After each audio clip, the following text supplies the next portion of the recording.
is a tutorial for a rhythm-based exercise named Agi Agi Agi. Start by getting the group to clap the rugby rhythm, Agi Agi Agi, oi oi oi. Keep clapping until everyone is comfortable with the rhythm.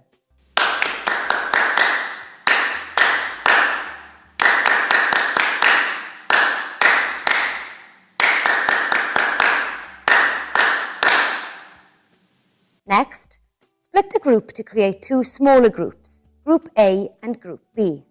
Instruct Group A to clap the rhythm again, but this time with an added stamp at the end, like this.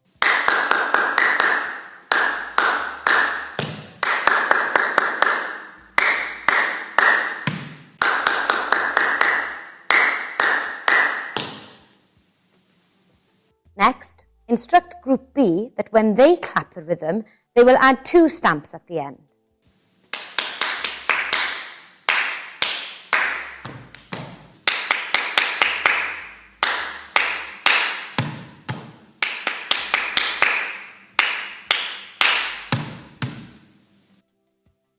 Now explain that both groups will clap together with their respective parts.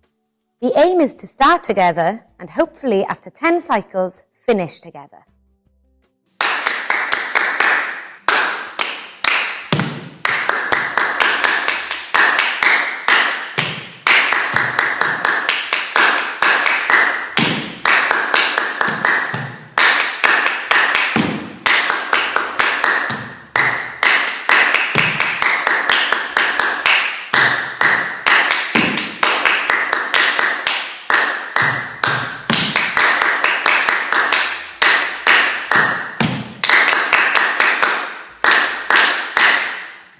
To develop this exercise, you could vary the tempo and include different physical gestures instead of claps or stamps.